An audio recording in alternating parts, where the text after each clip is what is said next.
Okay, guys, so we're live on YouTube and then we can get started for you. Okay, let me share my screen. Okay, you guys see my screen? YouTube live, so YouTube is live, so we're all good. Okay, so that's Yep. done. Yes. Hey guys, so thanks for joining everyone. This is your host Nick Penev. We're starting with our first Shopify D2C webinar hack series of the year. It's called the SHIPMAX, our title sponsor, 15 by 5 D2C hacks webinar for Shopify D2C brands today. So what we're gonna have for you, 15 D2C hackers are gonna share hacks in 5 minute quick rounds, and you guys can implement those and hopefully make a lot of money across your e-com stores and business, in 2026. Our event is sponsored today by ShipMax, is our title sponsor, by Hello Tax, Ecom Hot Sauce, Positive Sparks, Taiwan's Boutique, Simpy, ForceGate, Bullseye Savers, and Dobby Ask, who is our creative partner. And here you can see some of our speakers today. I'm gonna go into more details in a few minutes to share exactly the hacks that you're gonna share. So what we're gonna do, we're gonna share 15 hacks, 5 minutes each, and at the end you guys will have 5 minutes to vote for the best hack, and you can choose who shared the best, most action hack for you guys. So let's go and mention our sponsor. But before that, I'm gonna share a little bit for myself. I'm Nick Penev, as I just mentioned. I'm the co-founder of Extreme Power Brands, Ecom Hot Sauce, and the Hack Series.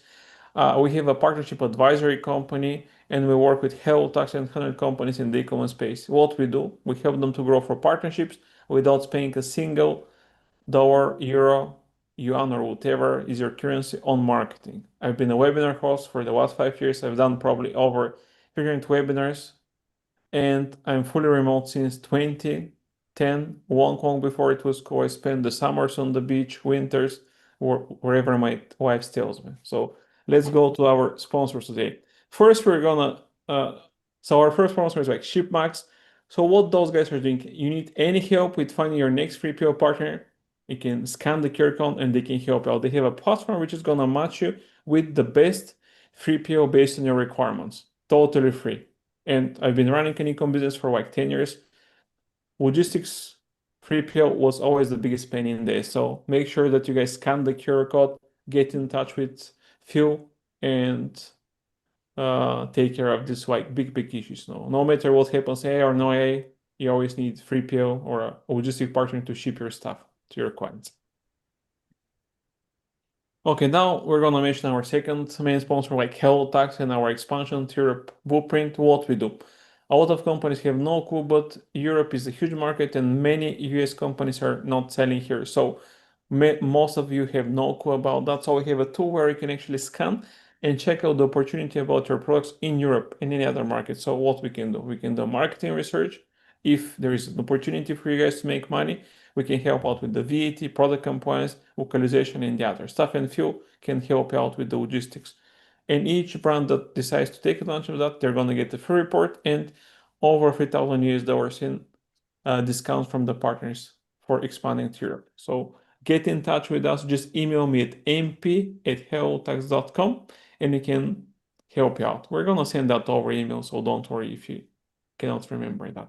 And then we go to our next partner, like Byrne, from Positive Sparks. Go beyond the big two, the great PPC escape. I hate PPC or any paid marketing, so that's something that I would like to check out. So stop fighting for overpriced clicks on Google and Meta. Reach high intent audiences on premium sites like inc.com and entrepreneur.com with lower CPC and less competition. So you can get their alternative PPC master list for the UK and the USA. You can email them. You can see the email below, hello@positivesparks.com, or you can just scan the QR code and you can claim that for yourself. I'm gonna give you like a few seconds for you guys that. Okay, now we go to our next sponsor, Taiwan's Boutique.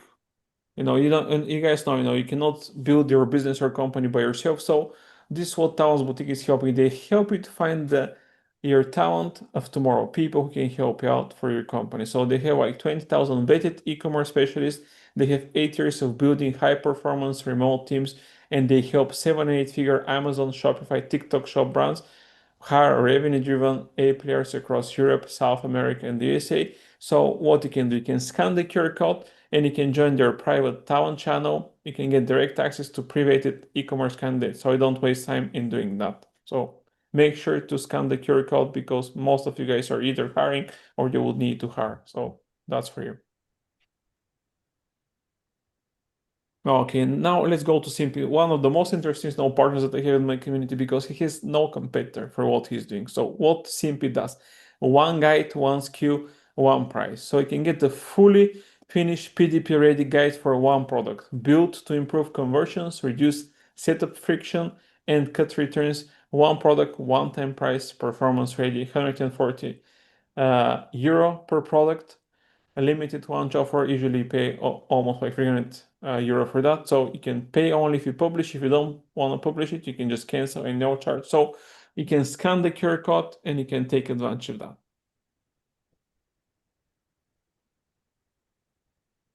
Okay, now let's go to our next partner, like ForceGate, a very old friend and partner of mine. So what they're gonna offer? Kill 3PL waste fast, inventory sync, last mile wins, smarter expansion, because any brand, they need to aim at expanding like locally, globally, that's the goal. So what they're giving away today, you can scan the QR code and you can get 1 month of free storage in ForceGate your USS warehouses.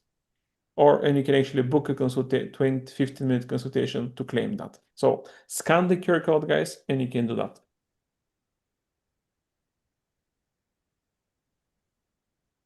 Okay, now was our sponsor like Bullseye Sailor. So what they do, TikTok is shop. So what they're offering, like take action now, exclusive offer, get 70% off the first month with their end-to-end TikTok shop management because TikTok shop is American already, so you can actually take advantage of that. So they have limited slots available. Don't miss the opportunity to transform your e-com business. So monthly retainer usually over 6,000 US dollars, exclusive offer just for the webinar, like a little over 1,600 US dollars. So go ahead and scan the QR code if you want to take advantage of that. And the last, is our media sponsor, one of my companies, Ecom Hot Sauce. So Ecom Hot Sauce is a weekly newsletter media company with 4 newsletters covering different stuff like news, hacks, and stuff for Amazon, Shopify, Ecom brands. And we send those like every Sunday and 2 more times during the week. The winner of the hack series, they're gonna win a free sponsorship in our newsletter, which is worth 200 US dollars. And now let's go to our hacker. So here you can see the fall. First is gonna be theories, 3 big mistakes sellers always make when selecting a 3PL partner. Lada is going to talk about also mistakes, but hiring mistakes that push strong e-commerce candidates away and how to fix them. Then Byrne is going to talk about the great PPC escape, going beyond the big two. Then Jochen is going to talk about your product works, your instructions done, how to change the outcome. Burak is going to talk about Q, 3PL waste fast, inventory sync, last mile twins, and smarter expansion. Arnius is going to talk about the free Sierra low-hanging wins every ecom brand can implement today. Erin, she's not here yet, but she had another stuff to do, so she's gonna join. But she's gonna talk about the top 3 trends shaping 2026, powered by triple whale data. Pasha is gonna join. Is gonna talk about how to launch your DTC brand on Amazon the right way. Anthony Morgan is gonna talk about the growth lever 75% of 8-figure brands neglect. Ernesto is gonna talk about how to build your affiliate army for TikTok shop. AJ is gonna talk about why you don't want to sleep on SMS and WhatsApp marketing in 2026. Dusan is gonna share bundling strategies, get additional revenue for zero cost. Okay, I like this hack. I'm cheap guy. Will is gonna talk about the 5-minute nav fix that lifted mobile revenue by over 40%. Chase is going to share effective scale paid ads using AI. And last but not the least, Geoffrey is going to talk about how to 2x your ad creative output without a creative story. So we're going to get started with that, guys. We're going to hear the hacks. I'm going to mention the hack title and the number. You can write down the number if you like it and just save it. If you hear another hack which is better in your opinion, scratch the previous one and just have your winner at the end. So you need to stay till the end to vote for the best hack. But if you're lazy or you need to do anything, you need to leave and you can watch the recording, but you won't be able to vote for the winner. So let's start, guys. Phil, the stage is yours, man. Do a quick introduction about yourself, and once you're ready, you can start sharing your hack, and I'm going to turn on the timer. So thank you everybody for joining. Let's start with the real stuff now. Thanks for the introduction, Nick. I'm Phil Rees. I'm the founder of SHIPMAX. You'll find me on LinkedIn. My contact details are all over my profile, so please feel free to connect with me and look me up that way. So you might be asking yourself why this guy's on a Shopify hack series talking about 3PLs. Well, the answer is simple. 80% of brands outsource either in part or in full to a Phil, 3PL just one question. partner. Did you start? You start sharing? Yeah. Okay. So let's go, guys. The Okay. timer is on. So 80% of brands outsource some or all of their warehousing operations to a 3PL. By doing that, your 3PL then becomes the custodian of your customer promise. So, nothing will kick a brand in the balls like a poorly performing 3PL. It impacts your repeat orders. So, not getting extra orders from those customers that you spent all that money acquiring, and potentially negative reviews as well, which impacts future customers buying from your brand. So why Phil Rees? Well, I've 21 years in the industry. I'm old enough to remember when we referred to e-commerce as mail order. And in that 21 years, I've walked thousands and thousands of warehouses and worked with thousands and thousands of brands. I've also built and managed a successful 3PL business. And now my business, SHIPMAX, is becoming known, as Nick mentioned, for a concierge service where we help brands and retailers find suitable 3PLs to work with. So hack number one for me, and this is the one that's probably most overlooked by brands, is doing financial due diligence on your 3PL partner. 3PLs go bust. It happens all the time. And when they do, the fallout hits brands really, really hard. You can be offline for a couple of weeks with no sales while you're trying to recover your stock and move it somewhere else. There are two major 3PLs in the UK right now that are financially wounded and limping along. And if one or both of those 3PLs goes bust, which is every likelihood that they might, then all the brands that work with them are going to feel the pain of that. So it isn't a one and done thing. You need to do it before you trade with a 3PL, but you also need to continue to do it while you trade with them. How can you do it? Well, you can use tools like Experian or CreditSafe. You can talk to SHIPMAX. We have those tools. We can take a financial health check on your 3PL at any time. Or you can have your finance director, pull off their books and go through them with a fine tooth comb. But don't just do it once, do it over and over again in the time that you're trading with them, because running a 3PL is a difficult business to make money at. They require a lot of space, they require a lot of people, a lot of equipment, and their revenues are spiky based upon the ebbs and flows of the customers that they trade with. So yeah, something to really watch out for there. Hack number two, and again, this is something that often gets missed. You can't judge your 3PL from your spare bedroom or your kitchen table.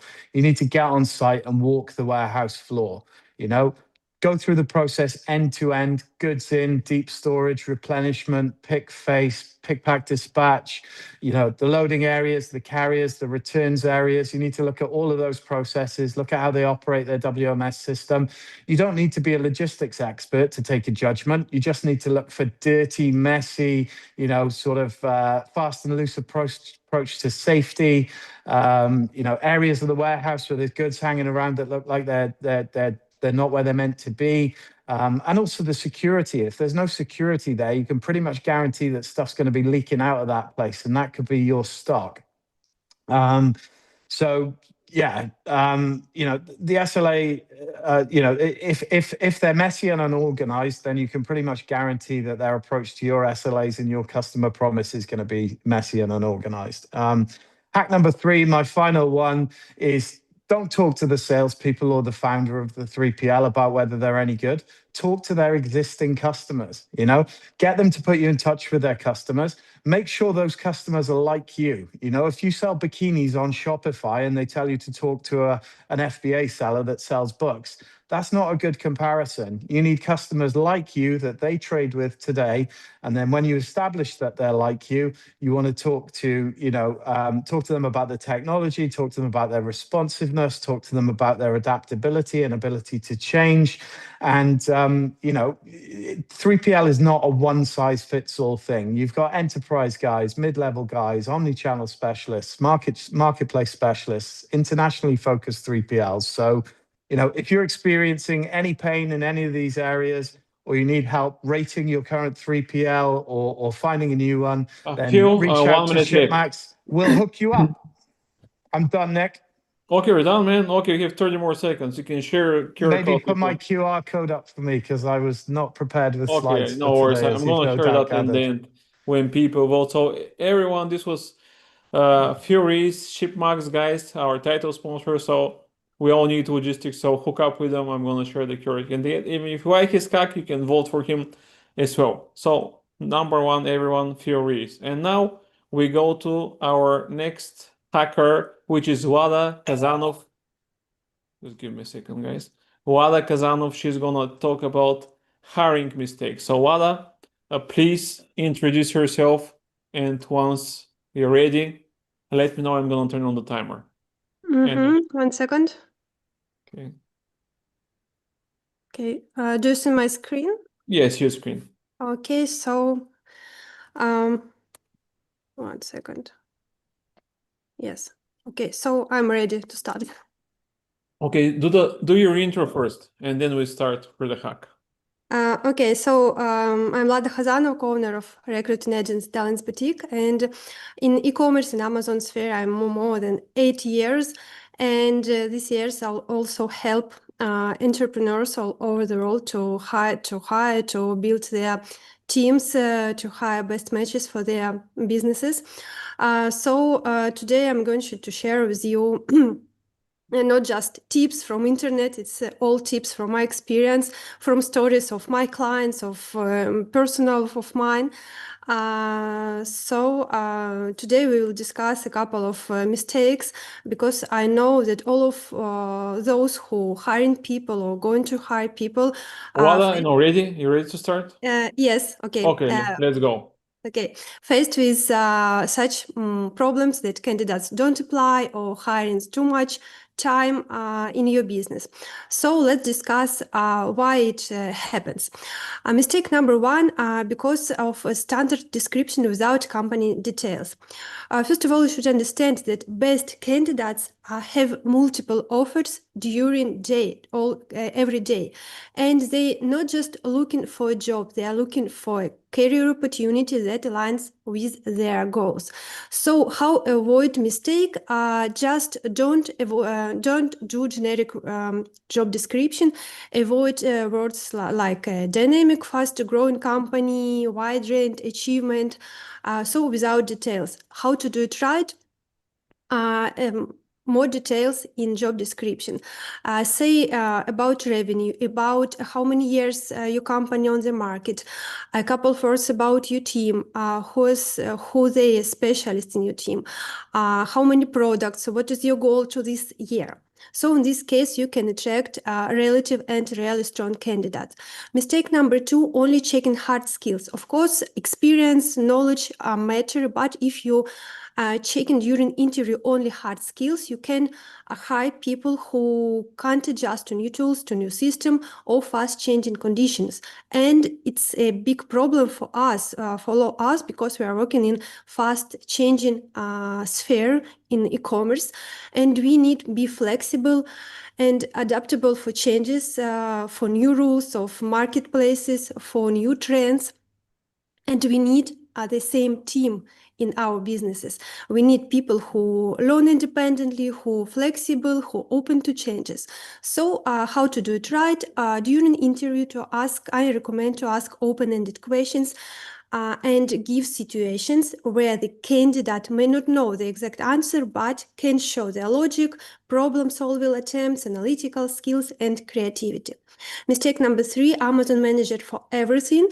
It's a story when you want to hire person for manager, like a manager and executive in one role. But too many tasks in one role without clear focus can cause that your employee will be overloaded and can do operational mistakes in operational tasks, or this employee will not have enough time for right strategic decisions. And as a result of this mistake, your employee can leave your company during hiring, during probation period. And I have a lot of stories, cases. So how to do it right? Separate management from execution and hire different profiles for different responsibilities. Mistake number 4, hiring from CV only. When you when you see a good, strong CV and you believe to this candidate, and this candidate tell you a wonderful story, a theory during interview, but you don't check and ask deep questions and not ask about cases. So this candidate can be strong in theory, but unable to apply it effectively in practice. How to avoid this mistake? First of all, check thinking and action in real time. I recommend to give small tasks during interview. Pay attention on task. If you have this during your hiring process, just ask questions about this and ask deep questions on real cases, but from your business, not from CV only, because from CV it can be prepared before. They can be prepared. Lada, 1 minute left. Okay, and last mistake, it's onboarding. When you hire employee, and this employee should figure out all processes by their own, and it also cause a lot of operational mistakes in your business. How to avoid it? I recommend to prepare SOP. Here you can save this screenshot. And to use in your business for any role what you want. Just use this structure. It can be useful, I think, for you. This and also this one. So I finished. Lada. Okay, guys. So thanks, Lada. Everyone, this was number 2, Lada Khazanov. Sorry. Khazanov, Lada Khazanov. Yes. Number 2, if you like her hack, you can vote for her in the end, and I'm gonna share her contacts in a minute so you can get in touch with her if you don't want to do any hiring mistakes. So thanks again, Lada. And now we go to number 3, Phil Byrne, the great PPC escape. So Phil, please make a short intro. Tell them that you're in the most beautiful part of England, Cornwall. That's like the Mediterranean, guys, you know. So do a quick intro and let me know once you're ready, and I'm gonna turn on the timer. Thank you, Nick. Great to be here. So guys, my name is Phil Byrne. I'm the founder of Positive Sparks, and we are one of the world's very few commission-based pay-per-click partners.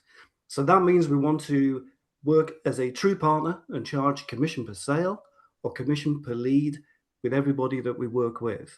So we grow with our clients, and that changes everything about how we approach pay-per-click. We're now in our 13th year of business, so hopefully it's going to be a good one and not unlucky. And 7 of those years have been as a commission-based pay-per-click partner. And over time, we've learned to be 2 things above everything else. So we want to be mindful about who we work with, and we want to always be right at the front of pay-per-click and digital ad tech. And with that last point in mind, this is our hack for today. So Nick, we're ready to go. Okay, let's go. So the challenge, CPCs are at an all-time high, and this is especially so across the big 2 ad channels of Google and Meta. So this means that growing an e-commerce brand using only these 2 big channels is harder than ever. Now, I remember this beautiful time post-COVID where pretty much every e-com brand could scale just using those 2. But they're now very overcrowded. We've all seen our high streets diminish, and everybody has gone online. And what this has done is made both channels expensive for most and increasingly competitive. But what that has also done is create new opportunities. So some of you may already be advertising on very well-known brands like Walmart, Target in the US, or Wayfair, and DIY.com, which is part of B&Q, in the UK. And there are actually an increasing number of other places you can buy ads on too. So most e-com brands are not looking outside the main 2 of Google and Meta. Perhaps Microsoft, TikTok, of course, has grown dramatically over the last few years. But what we're going to find in pay-per-click is space, because where there is space, there are competitive CPC, so cost per click. And if we imagine that every site is in essence an auction, if we can find places where there is less people advertising, then our cost per click is lower. So we have two great lists to give you, listing lots of sites which are very well known that you can go and run direct pay-per-click campaigns with. So examples of these are L.com, Entrepreneur.com, Cosmopolitan.com, menshealth.com in the US, Vogue.co.uk, thedailymail.co.uk, which is what my mum reads, countryandtownhouse.com, womenshealthmag.com in the UK. And all of these sites now offer the ability for you to run your own campaigns direct from them. So looking at sites like that means that you can really target down your niche. So if you're looking to be a coach for rising entrepreneurs, then entrepreneur.com is a great place to advertise.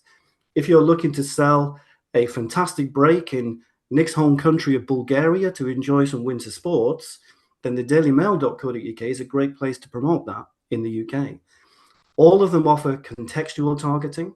We can buy premium placements and choose where we want to be. And generally speaking, they offer more efficient CPMs and CPCs than the big two. And these are just a few examples of what's available. So to make this easier, we've created these two lists for you, one for the USA, one for the UK. They're designed especially for e-commerce brands, looking to scale beyond those traditional two channels, and we are happy to share them with you. I'll just give you a quick sneak preview of how they look. So this is how we've designed them.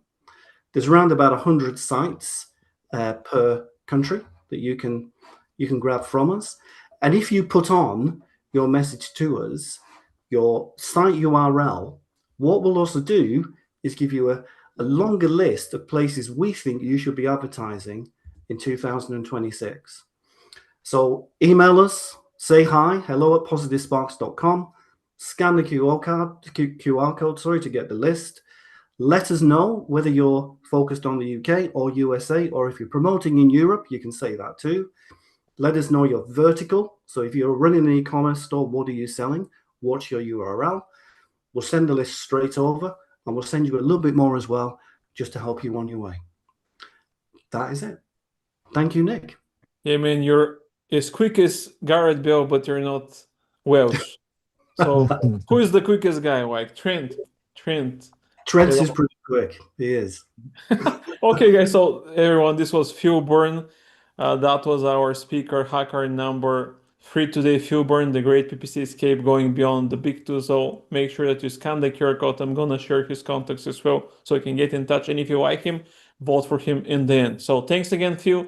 And now we go to the biggest rivals in football, Germany, Jochen. So Jochen, please introduce yourself, man. Once you're ready, let me know. I'm gonna turn on the timer.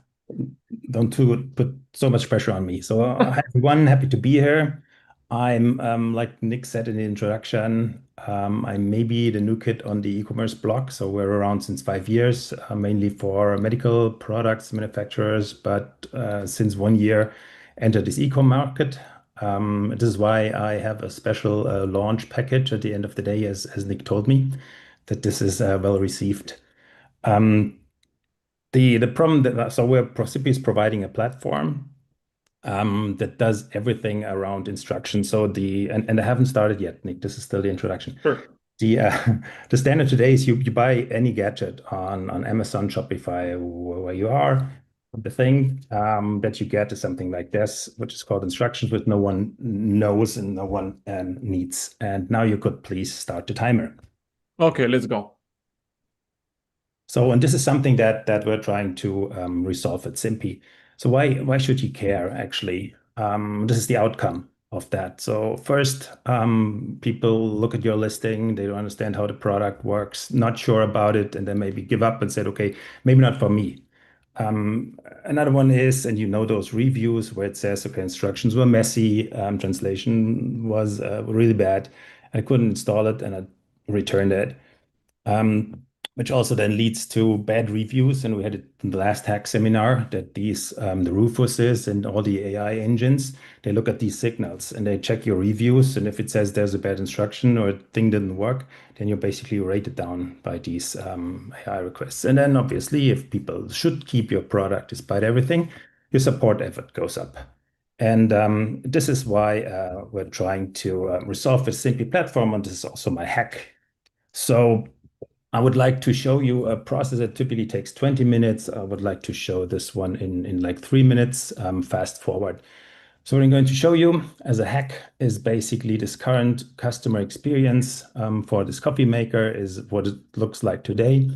And I will show you how you turn this into what we call a simple product guide. So basically you enter our platform and you start by uploading the manual. So this is not just a screen recorder to speed things up. But what happens actually is you upload the manual and it analyzes the content and it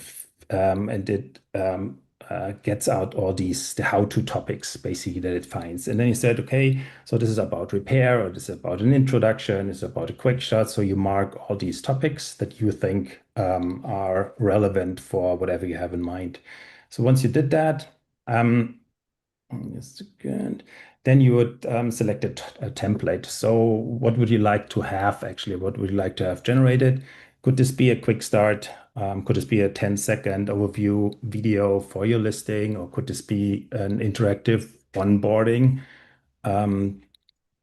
mobile application that you want to give your customers on a QR code on a package, for example? So once you selected that, then the system does its work. So it goes through it. It takes, it translates into any language, not just the geographical languages, but also language that is more adapt to what users have in mind. Once it did that, then you basically get a QR code in the system.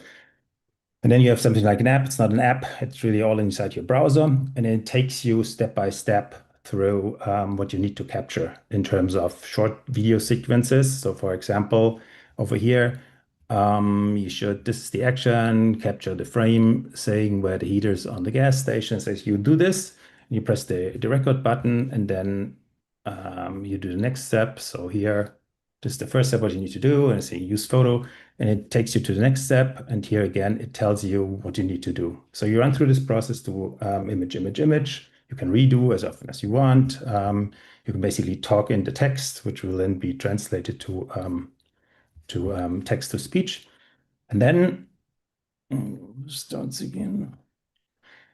You can check the whole thing inside an editor. You can add links, for example, that will lead to your shopping site or to your listing, again, highlights, etc.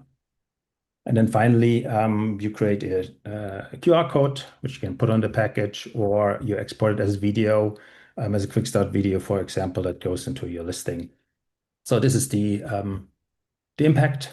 Like I already said, you will have fewer returns, better reviews, less support volume, and a clearer differentiation. And the way it looks for one of our e-com customers, and this is also Jochen, 1 minute left. Yeah, and maybe you can hear it. All you need to place the protective film exactly on the display. And it was for display protection. Such as the ear cover. It translates into every language, has voice over, text to speech, etc., etc. So this is what it looks like. Then for the special peeps of today, like I said, we have this introductory offer. So this is not a SaaS, it's a SaaS platform, but it's not a subscription thing. So we charge per product, basically, that you want to launch. There's this special offer of $149. Everything we need would be you upload your instructions, you get this QR code, so you do the shots, the product shots, and the video sequences. We check everything, we put everything together, make a quality review, and then you're good to go with QR codes or with the video. Thank you. Okay, everyone. So everyone, this was Jochen, great hack. And I know from experience, though, if you have a great product, if people don't understand what you're selling, the AI engine is not gonna recommend you, buyers are not gonna buy it, so it's no-brainer, guys. If you like it, scan the QR code, or you can vote for Jochen and Dent or both. So this was number 4, Jochen, Hildebrandt. Your products works, your instructions don't, how to change that outcome. So thanks again, Jochen. And now we go to Burak. who is in Miami. He's gonna talk again for some logistic stuff. So thank you, Jochen.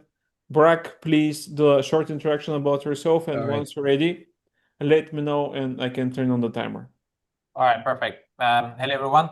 My name is Burak Yolga, and I'm the co-founder of Forsket Supply Chain.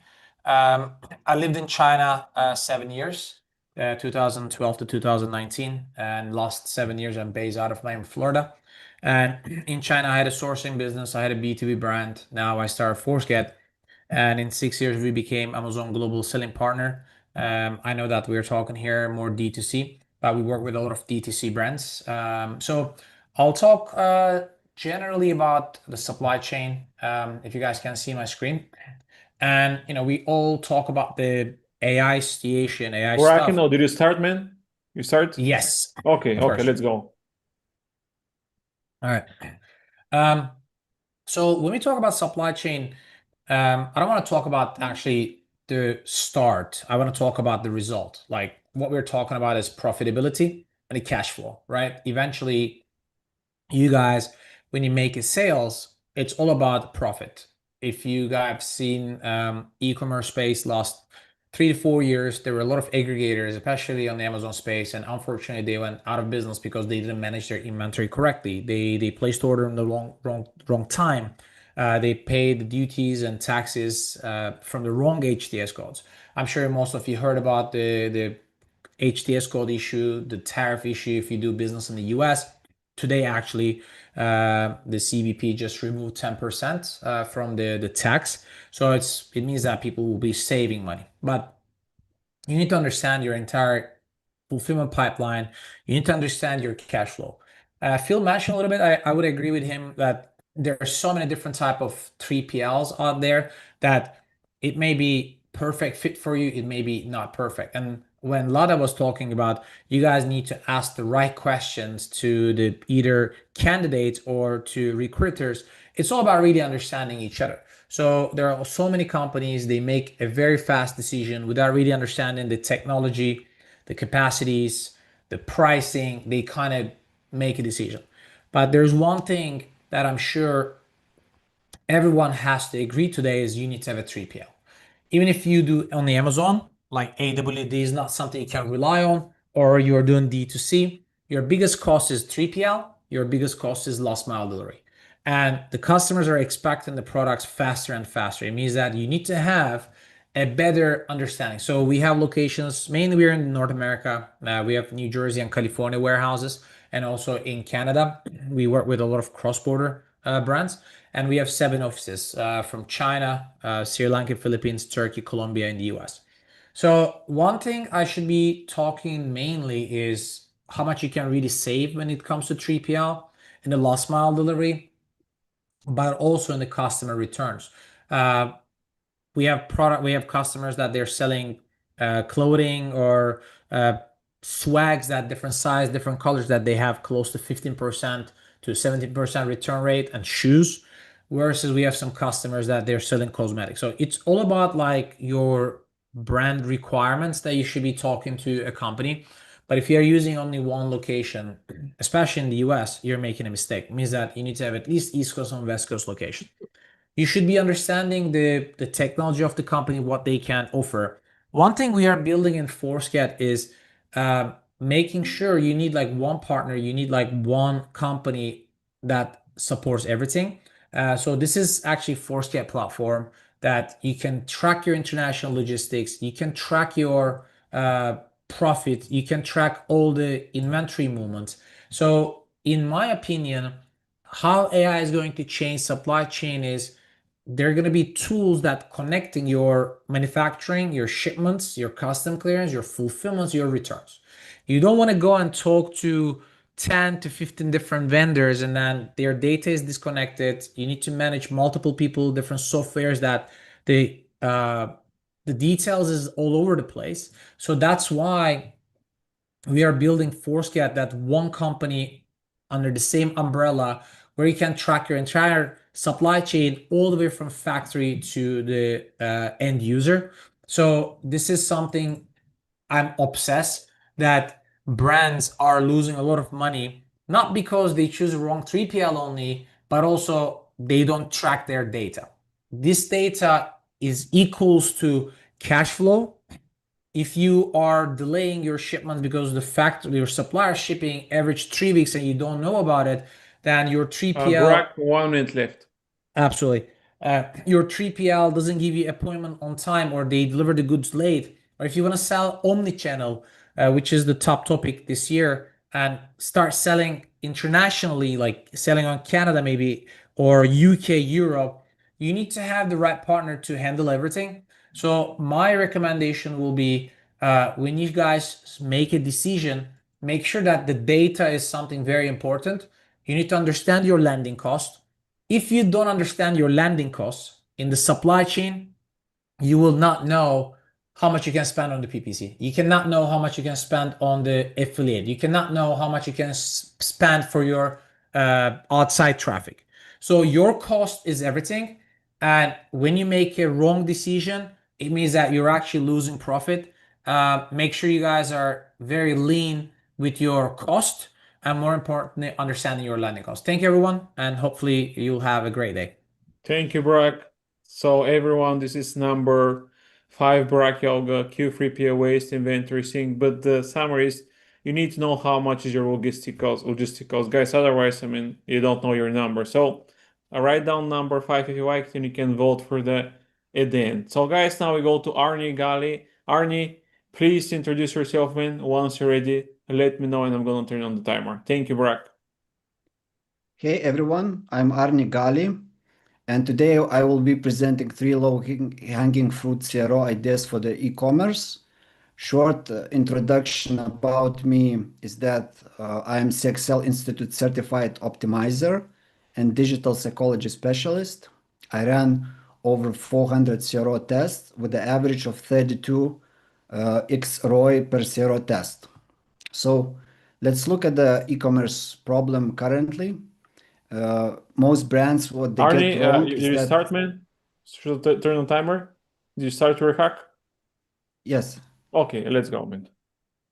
Okay, so a lot of e-commerce brands, they're treating wrong. They're trying to combat rising ad costs as a creative problem, and they test more creatives. They cut the budgets or testing opening hooks and thinking that they're gonna solve the problem. But in actuality, what happens is that creatives don't close the sale, your website does. So you need to optimize the website first. And what's good about it, once you optimize, your website is working 24/7, 365 days per year. So let me give you an example. This is a Pulsetto brand. On the left side, this is the original. On the right side is the variant and all the changes. This is conversion design. This version on the right side outperformed by 36%. And how it's possible to do it, you need to add a lot of persuasion elements, and so they would be all at once. So what I did here is I added the vibrant social proof. As you can see, 6 images with people wearing the device. Trust amplification is, it shows how many reviews and what the rating of the reviews. I added the motive sub-headline. Pulsetto is a vagus nerve stimulator that biohacks your parasympathetic nervous system only for minutes to reduce stress. So person, when he comes on the website, instantly it's easy to understand what this product does. Also, I have added the full width CTA button, Show Pulsetto, and it's very reachable with the thumb, so it's very good placement. Also, I added the payment seals below the CTA button so people would understand whether their payment method works. And also, I have added 3 USPs at the bottom. So this version won by 36%. Another, what is important to optimize, its product page. So this version won by 32.44% in revenues per visitor on the right side. And what I did here is that on a hero image, I added 3 USPs: reduce stress, beat anxiety, sleep soundly. Also very visible and prominent chevrons, so people would engage and use the slider more. Also, I have added 4 thumbnails instead of 3 thumbnails So we are saving space. Neurosurgeon recommended ribbon. It's possible actually to, with this ribbon, to include some best USP of your product. Also, there is rated 4.5 by 20,000 customers, and it's clickable. We made it clickable, and when you click on it, it takes to the testimonials. And also, there is a engaging headline: Discover Serenity in Minutes, unveil the power of Pulsetto for instant calm. So this is the product page optimization.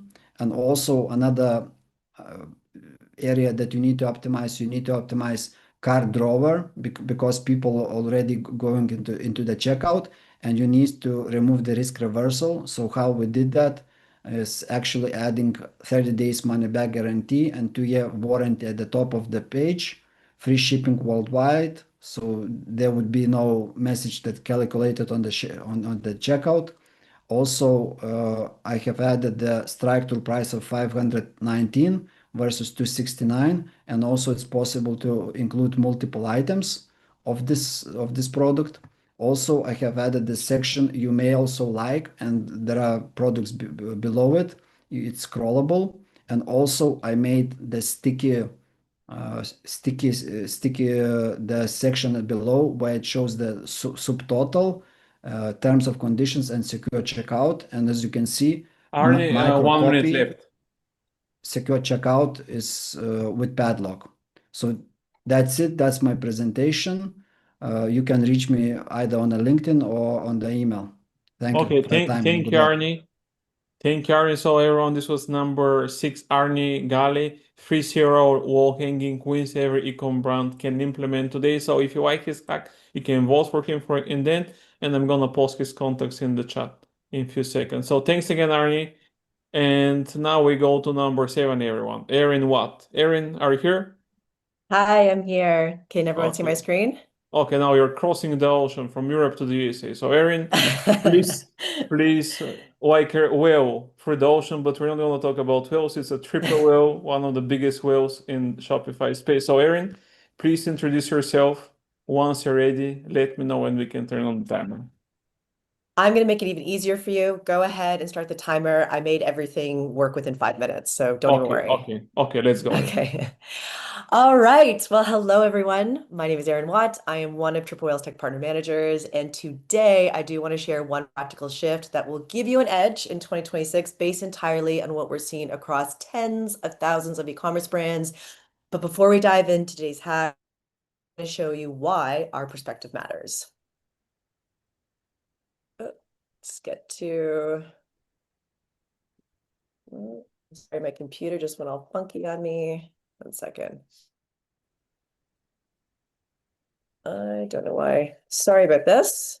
It's not letting me. Okay, there we go. Okay, so who is Triple Whale? So Triple Whale is the complete intelligent platform that helps e-commerce brands confidently make and understand working, what's not, and what to do next. We pull all of your data into one place and give you the measurement tools that you can actually trust that data, and then use the smartest AI in the industry to translate that data into clear insights and recommendations. Okay, so here's what we're seeing across 50,000 brands. So these are 3 trends that are shaping e-commerce heading into 2026. We will definitely not have time to unpack all of them today, but I do want to let you see the full landscape before we actually. So the first trend is going to be platform diversification is going to become critical. So for example, we're seeing that Meta CPMs increased 16% year over year, while the ROAS actually declined by 5.7%. So costs are really rising while efficiency is actually compressing. So relying on a single platform is just becoming structurally more expensive. And in 2026, diversification isn't just going to be about growth. It's really going to be about protecting those margins. And for trend number 2, mid-market DTC go physical. So CPAs rose about 8.6% year over year, while AOV, that growth really barely kept pace. So when acquisition costs rise faster than those revenue per orders, digital alone really can't sustain profitable growth. And that is why we're actually seeing 8-figure DTC brands expand into things like pop-up shops, wholesale, and retail, not just as branding plays, but actually as performance levers. So really is becoming a cost offset strategy. And then for our trend number 3, AI becomes a primary shopping channel. So AI-driven search orders grew about just under 1,500% year over year. So from about 28,000 in Q1 to over 450,000 in Q4. So AI isn't just about influencing discovery anymore. It starts to drive transactions. And this is going to be the one that we're going to double down on today. Okay, so the hack. If you are going to do one thing different in 2026, make it this. So start optimizing for AI as a shopping channel. So AI is no longer just influencing discover. In 2026, it is going to start driving transactions, and AI is going to move away from being more assistive to truly actionable. And guess what? The shift is already happening.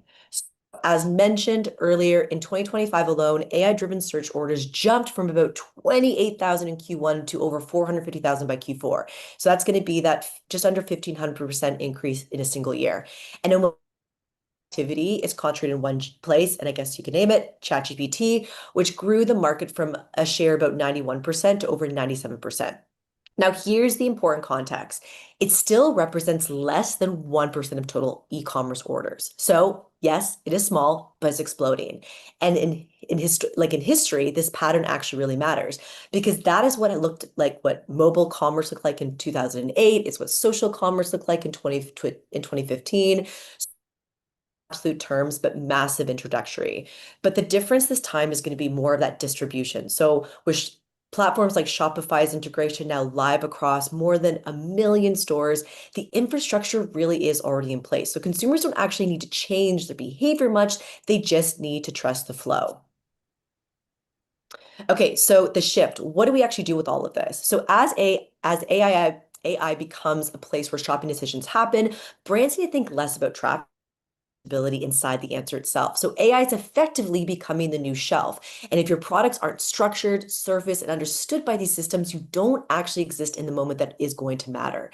And that's why we're seeing early winners focus on things like AI visibility optimization, ChatGPT, commerce integrations, and clean, structured product data. So this isn't just about chasing a shiny new channel. It is going to be about making sure AI can accurately represent your products, pricing, and differentiation in a really conversational and brands that invest now in things like schema, product data management, and AEO, which is answer Erin, engine 1 minute left. optimization, are the ones that are really going to position themselves ahead of the curve. Because when AI becomes the primary shopping channel, the brands that win won't be the loudest. They're going to be the most legible.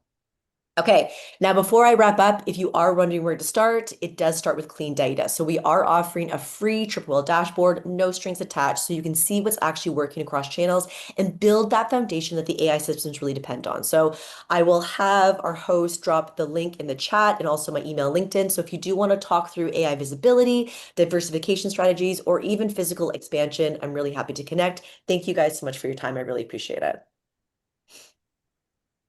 Thank you, Erin. Everyone, this was Erin Watt from Triple Whale and her hack. Let me just write the hack again. So this is the top 3 trends shaping 2026, powered by Triple Whale data. And you guys should know the trend is always your friend, not only on e-commerce, but whatever you guys are doing. So if you like her hack, 9 for right, vote for number 7 at the end. So thank you again, Erin. And now we go to number 8, everyone. So speaker number 8 is Pasha Knish. So we're going from Erin. I think Erin was in Colorado, if I'm not mistaken. Now we go to New York. So we're in the same continent. We're not leaving yet. So Pasha, please do a quick introduction for yourself, and once you're ready, you know the flow, let know, and I'm gonna turn on the timer. Thank you very much. Let me know if you can hear me all right and you can see all this. Yeah, I can see your screen. I can hear you all right. All right. Thanks, Nick. I really appreciate it. Happy to be here as always. Today I'm going to be talking about launching your D2C brand on Amazon the right way and what you should know before you enter the marketplace. So a little bit about me.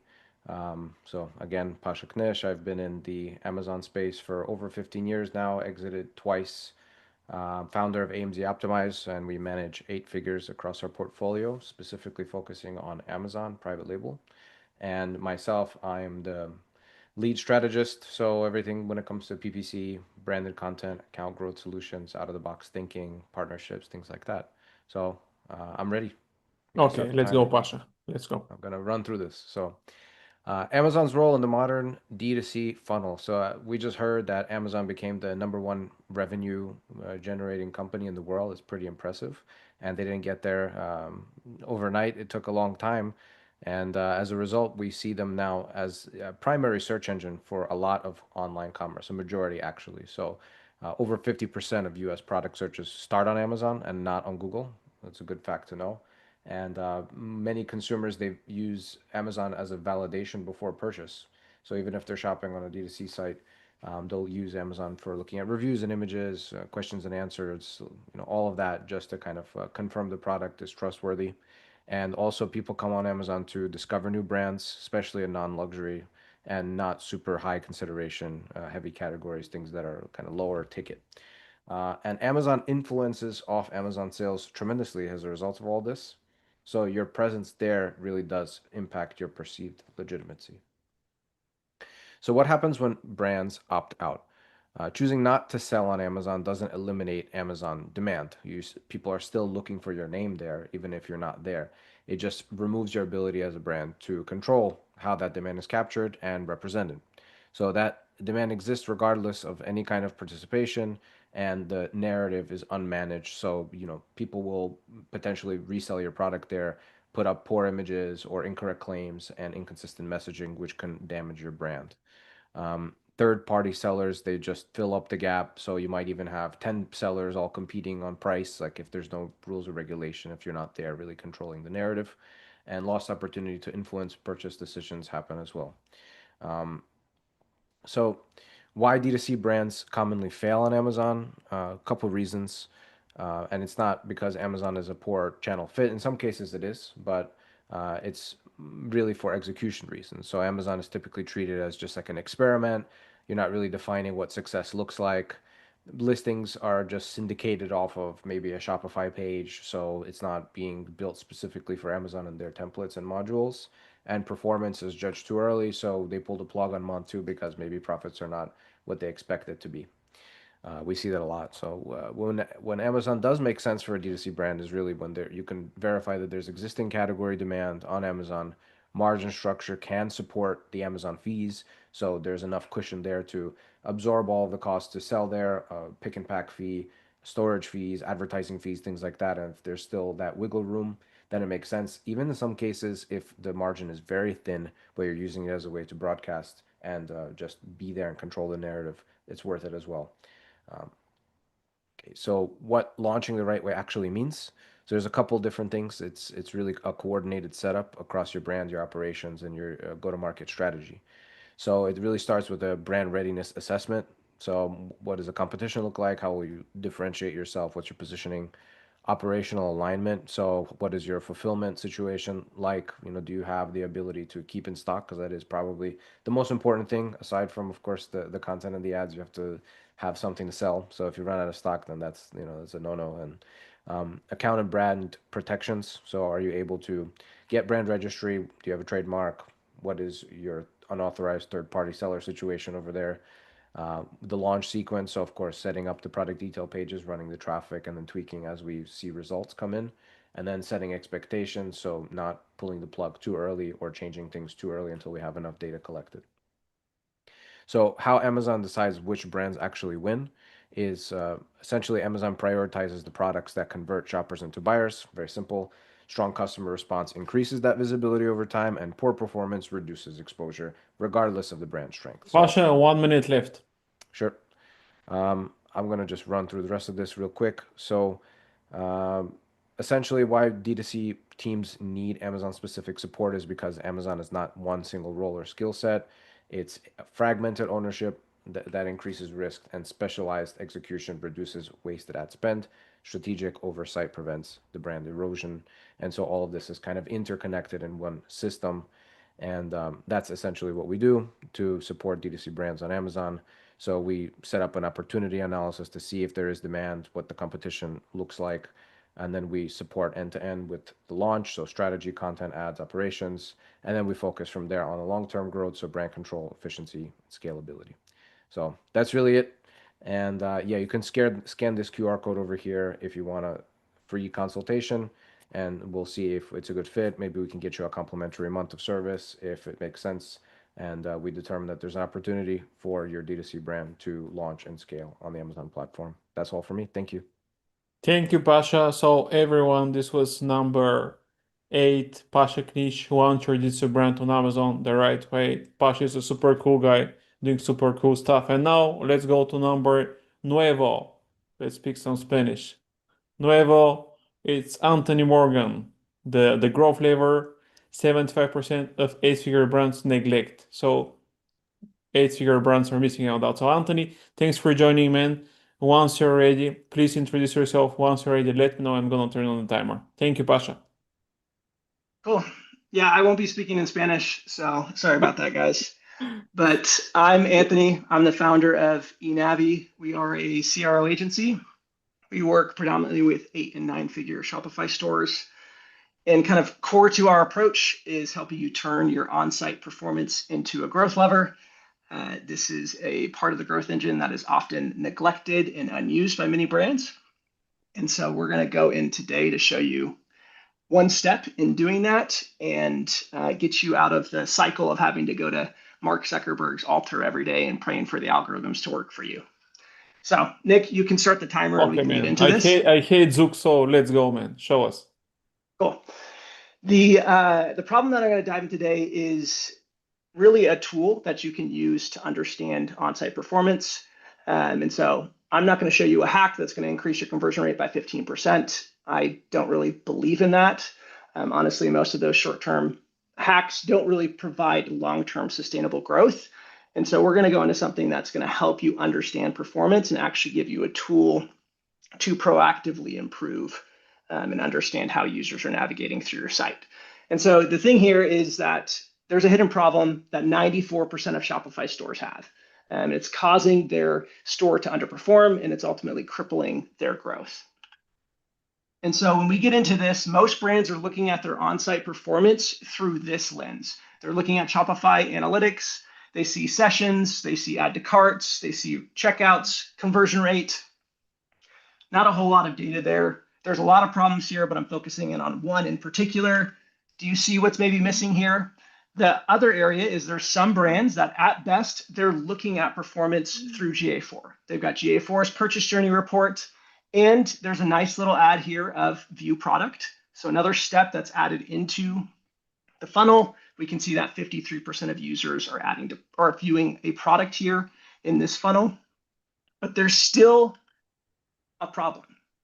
And so what the problem is that most brands don't have visibility into product discovery. And when I say product discovery, I'm saying users, the percentage of users that land on your site that view a product.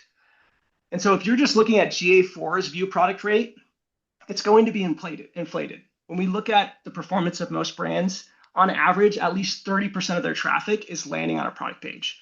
And so that global number is inflated quite substantially in many cases. And so if you're not actually looking a layer deeper into the percentage of users that land on the homepage in advance to view a product, or the percentage of users that land on a collection page in advance to view a product, you're missing a massive part of your funnel. Here we've got our data point here of 94% of brands struggling with product discovery. This is from our Intersite Funnel Benchmark report where we've pulled from hundreds of Shopify stores. We can see that 86% of brands fail on homepage to product view, meaning only 39% of their users that land on the homepage are advancing to view a product. That's 21% below the target rate of 50%. So I'm going to give you a tool here. I'm going to hop over into a Looker Studio report and show you how you can ultimately look at performance. So if you can see this report, we've got landing to product view over time. We're looking at a 14-day period here. We can see that their current rate is 41.27%. That's 17.5% below the target. So they're underperforming where we'd like to be. Now we need to get some additional context. If we scroll down here, we can see by landing page category. We can see that 60% of users are landing on a collection page, but only 18% of those users are advancing to view a product. That's a big problem. We need to understand what's going on there. Where's the opportunities? This is a bottleneck that we need to address. And so we can go even further and look at the particular page paths. We can see the percentage of users landing on those, how they're performing for product discovery. We can see conversion rate. We can see conversion rate versus the site average order value, ARPU. There's a lot of different metrics that we can ultimately see in here to help give context to product discovery, right? Give context to where 94% of brands are struggling and they don't even realize it. And so one other little helpful thing you can do is you can also filter by session channel group. You can filter by source medium to get further context. If you wanted to look in and see how are we performing for paid social or a particular kind of paid channel, you can dive into that. And so this is a free report. I'm going to be giving you guys access to this. We'll hop back over into my presentation. An example of us turning this into a growth lever is we've worked with Carnivore Snacks for a couple of years now. When we started with them, they really struggled. Only 21% of mobile users were advancing to view a product. There was a high percentage of mobile users landing on the home page, but they were really struggling to ultimately view products. And so in our first 90 days, we were able to increase that by 20%. And as a result, they saw nearly a 12% increase in average revenue per user. And so these efforts of improving product discovery not only will impact conversion rate, but they can have an impact on average order value. One of your greatest levers to improving average order value is by improving the way that users discover products. So if you want that report, you can grab that here. There's a QR code, there's a link, but this is a great tool that you can use to start to understand, hey, where do I fall? Am I in that 94% that has a hidden problem? And then you can gather some more context on how users are navigating your site. Okay, thanks, Anthony. I like free stuff, man. So this is number 9, Anthony Morgan from Enavi. And his hack is the growth lever. You can scan the QR code, get in touch with Anthony. I'm going to share his contacts right now. So thanks again joining, Anthony. And now we go to number 10. Did I say it correctly, Ernesto? You speak Yes, you Spanish, did. right? You got it. Okay, Muy man. So bien. Ernesto, please introduce yourself, what you do, and once you're ready, man, we can turn on the timer and we can go. Yes, absolutely. Let me go ahead and share my screen. Are you able to see my screen? Yes, I see your screen. Okay, good. My name is Ernesto. I'm VP of Sales at Bullseye Sellers, and we're going to talk about how to build an affiliate army on TikTok Shop. This is connected to D2C because when a video goes viral on TikTok Shop, which we've made many videos go viral, your D2C sales blow up. Your Amazon sales blow up. Your D2C sales blow up. If you're selling on Walmart, anywhere where you're selling, it blows up. So that's what I'm going to be talking about. Okay, man. So I guess you're ready. Vamos. I'm ready. Okay, 5 minutes. Let's start. All right. So who is Bullseye Sellers? We started as an Amazon agency 8 years ago, and then we launched our TikTok Shop division 2 years ago, and now we manage over 75 brands. Actually, it's over 150 brands, but 75 of those are on TikTok Shop, and we made many brands go viral on TikTok Shop. I'm going to show you how to build an affiliate army. You're only as strong as your affiliate network. So this is the make or break point on TikTok Shop is whether you can build an affiliate army under your brand or not. What happens when you build an affiliate army, which I'm going to show you how to do it. This happened. This is a toy brand. We took from 0 to over $1 million in monthly sales in 12 months. And what's crazy is that this was with 0 ad spend. This is one of our case studies. Here's another one, paper goods brand. It took us 5 months to make it go viral, but once it went viral, it started selling $500,000 a month. This is from January 6th to February 4th this year. $500,000 in monthly sales just on TikTok, not to mention the spillover effect to Amazon and D2C, right? We have many case studies, and I'm happy to meet with you if you want to talk more about it. So how do you build an affiliate army? First, you need to catch their interest, and this is extremely hard because these creators, especially the good ones on TikTok, they're receiving hundreds of messages every day from brands wanting them to promote their product. So what do you need to do? You need to create a clear product brief. You need to match the affiliate to the product. So the affiliates are you going to be reaching out to make sure that it's a product that would fit their demographics. And then you need some social proof. So you send them reviews, ratings, testimonials from your brand. And number 4, you need to sell a minimum of $2,000 so these creators can see that your product has demand. If you're trying to reach out to creators when you've sold $20 of your product, no one is going to be interested. And the way we do this is by using Celico. A lot of sellers, a lot of you guys know about Celico. They have a program where they have a shopper network, and you can get people to buy your product on TikTok Shop and then shows the GMV. Good. What is the next step? Once you catch their attention, you need to get them to actually promote your products. So you got to follow up personally. You got to share viral videos with them. You got to provide fresh angles. And listen, this is what I'm showing you guys is very simple, very straightforward. It takes a lot of creativity. It takes a lot of time to talk to thousands of creators, but it is very straightforward, right? Sometimes you need someone to tell you, someone that has evidence of selling millions on TikTok Shop. And this is exactly what we're doing. We're building an affiliate network by talking to them personally every day. In this step, you want them to promote your product.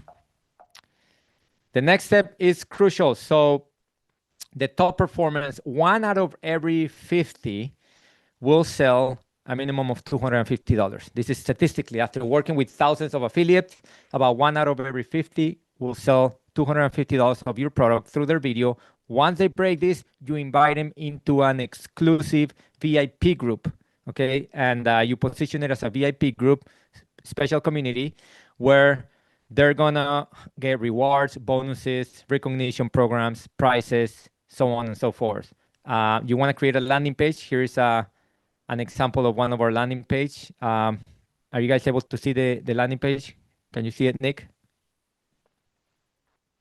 Yeah, yes, I can see your landing page. And you have 1 minute left, by the way. Okay, 1 minute left. Great. Okay, and then I'm gonna share my phone number and email. If you want a copy of the landing page or a copy of these slides, you can text me on WhatsApp or you can email me. Okay, good. So then once you have this VIP group, you communicate with them daily, you share wins publicly, you post new products to keep them engaged, you run weekly challenges, and you recognize top performance. If you want to take a picture of this, we're offering a free product virality assessment. TikTok will not work if you don't have the right product, so it's very important that you launch with the right product. There's my email, there's my WhatsApp phone number. You can message me, you can email me, and I'll show you I'll share with you the slides or the landing page that I showed. That's it. Okay, thanks, Ernesto. So everyone, this was number 10, DS for all the Spanish peeps. If you like Ernesto's hack, vote for him.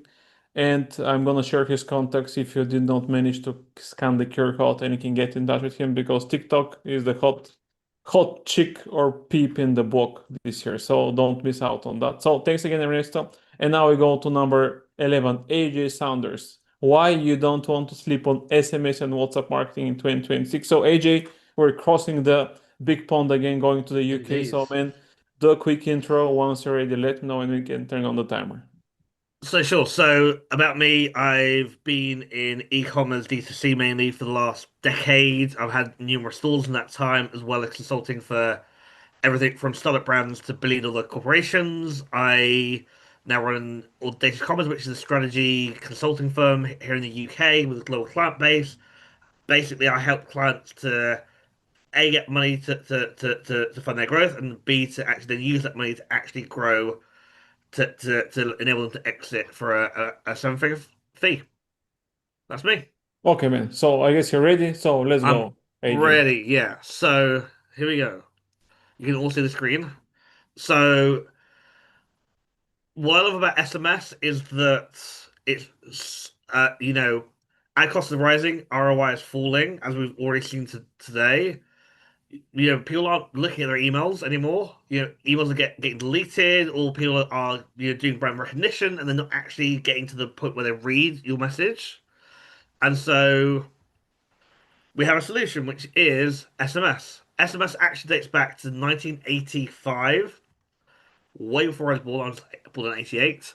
And so yeah, it's quite staggering. As I did the research for this presentation, I didn't realize that between 23 and 25 billion SMS messages are sent per day. That's 23 to 25 billion per day.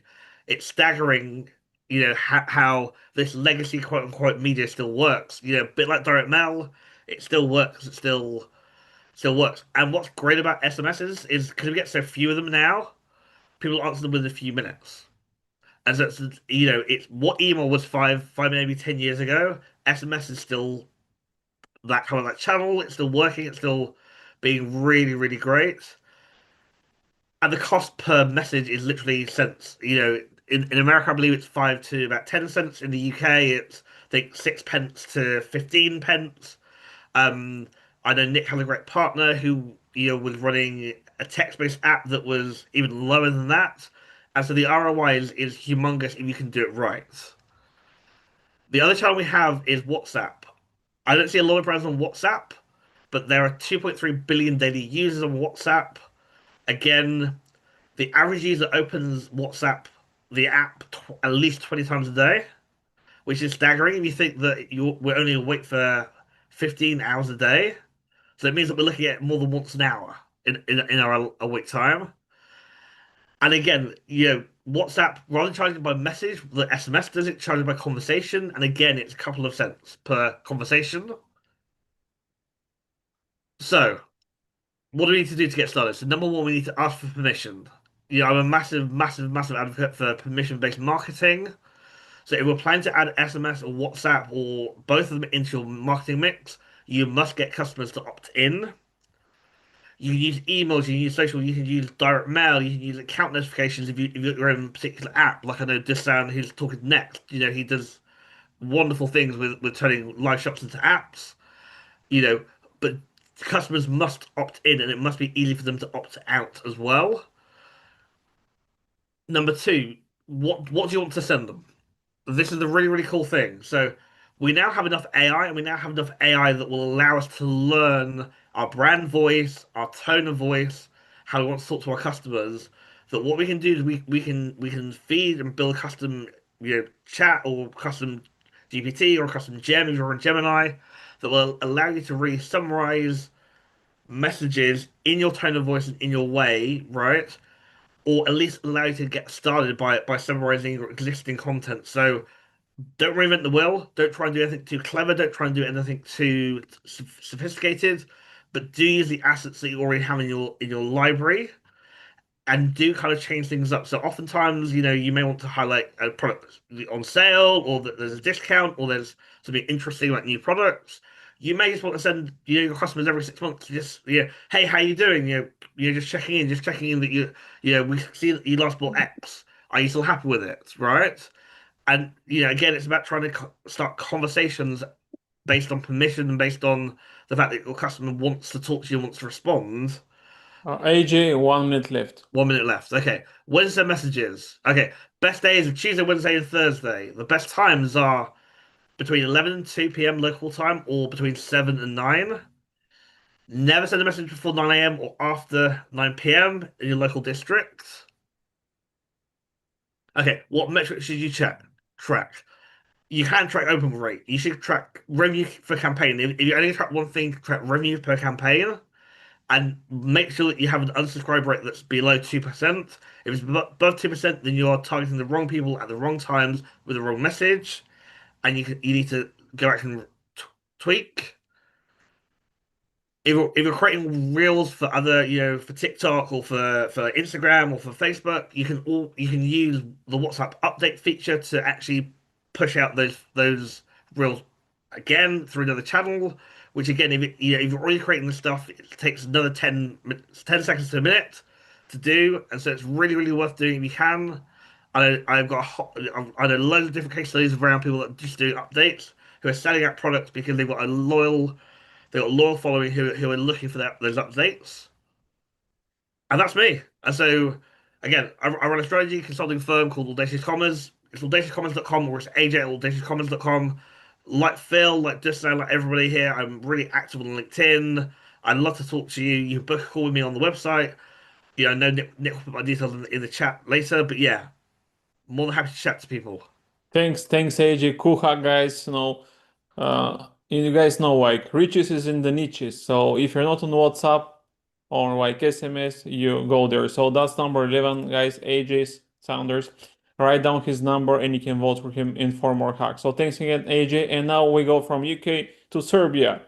Dusan, Popovic, bundling strategies get additional revenue for zero cost. So I like these cheap hacks, guys. So thanks again, AJ. Dusan, please introduce yourself, man. And once you're Right. ready, let me know and I we can just turn on the timer. I just realized I'm born the same age as SMS, so thank you, AJ, for that. Unpopular fact, I feel old now. Basically, I'll be talking more in line with what AJ was saying, and he was covering how you can actually have more value from the same client over a long period of time, D2C. So coming back to the questions, are you leaving money on the table? And I know there's a lot of people coming here from the Amazon space trying to enter D2C.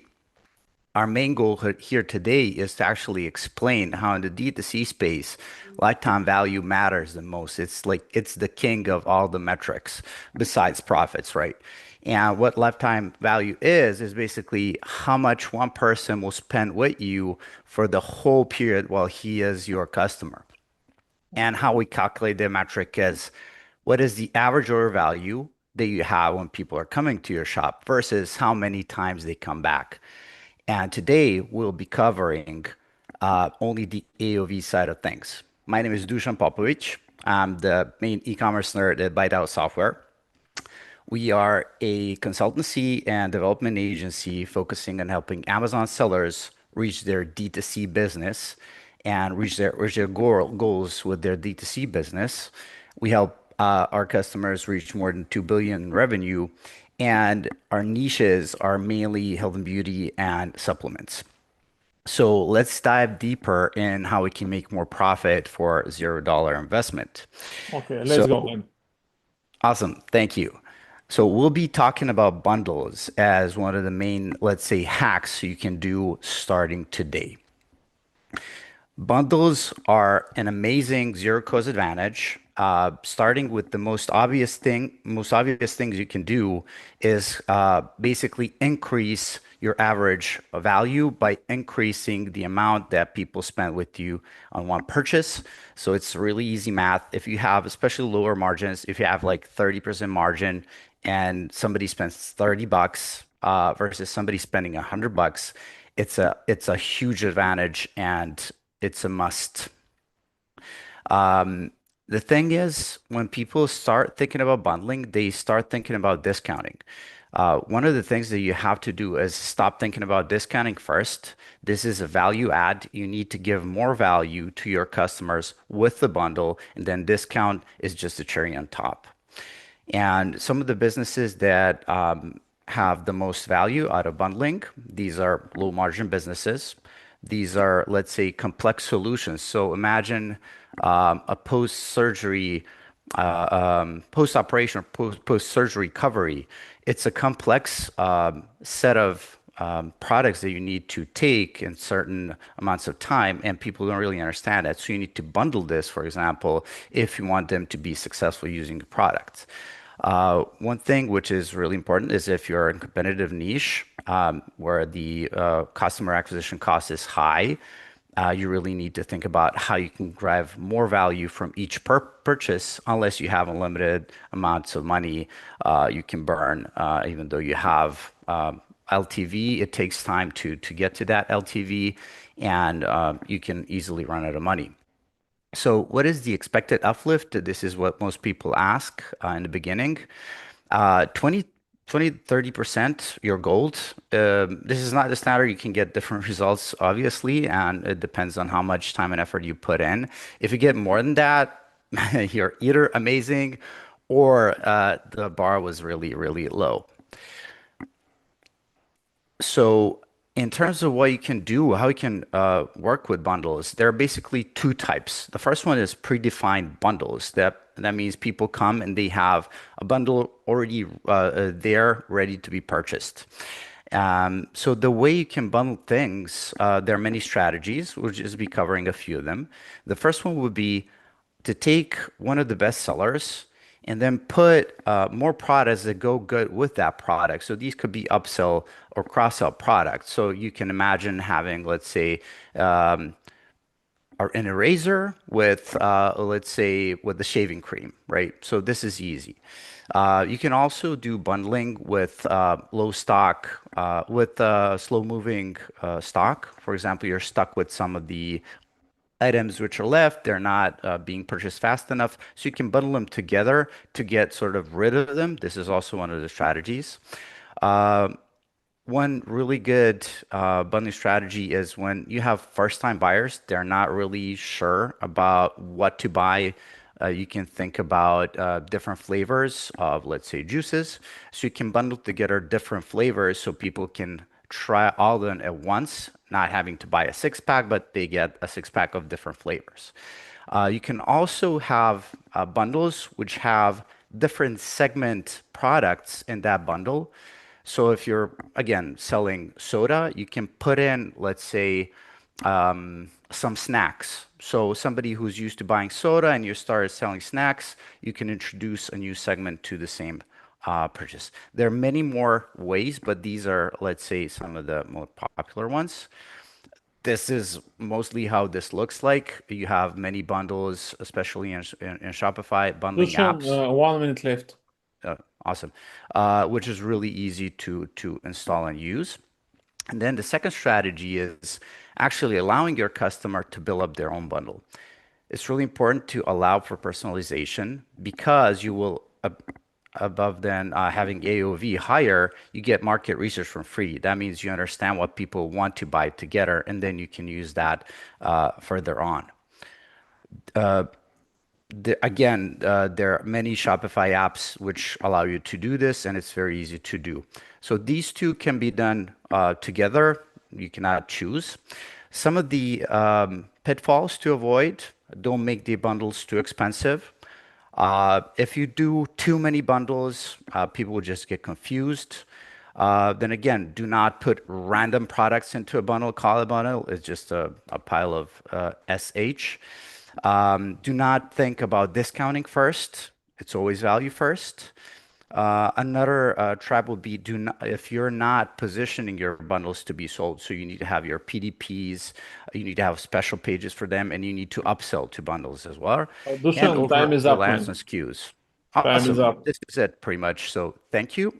We advise you to start working on this. If you need any help, these are our contact information. Don't be a stranger. Always here to help. Thank you. Okay, thank you, Dusan. So everyone, this is number 12, Dusan Popovic, bundling strategies, get additional revenue for zero cost. So guys, if you like his hack, write it down and you can vote in 3 more hacks. So thanks again, Dusan. And now we go to number 13, the fatal hack.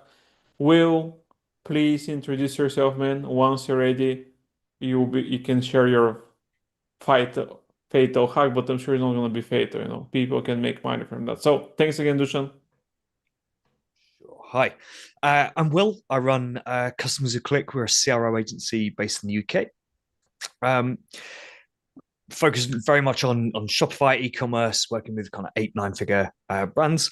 Our average client sees about a 12% improvement in AOV, 19% lift in conversion rates, and about a 13% lift in monthly revenue. I also host a podcast.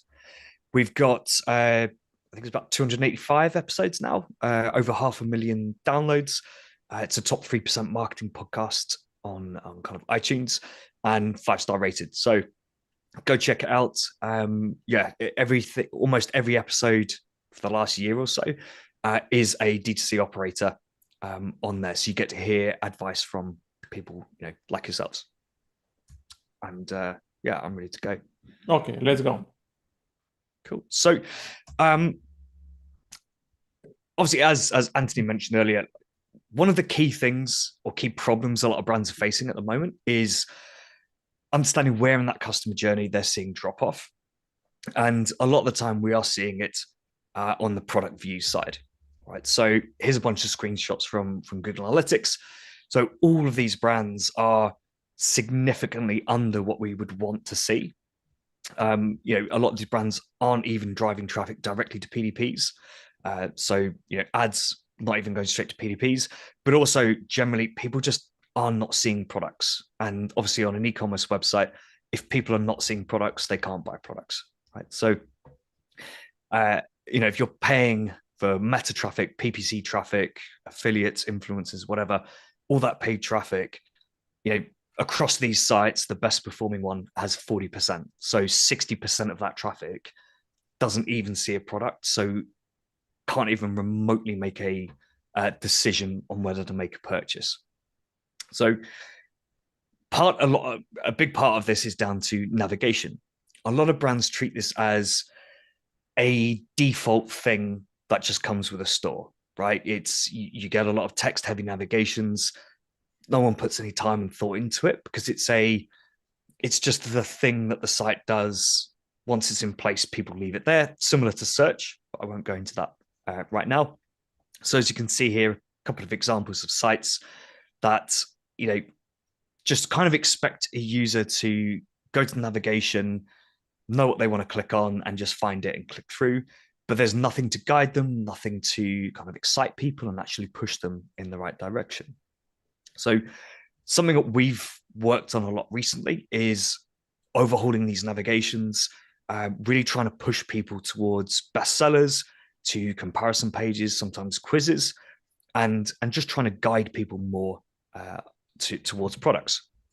So an example I've got is from a mattress brand we've been working with.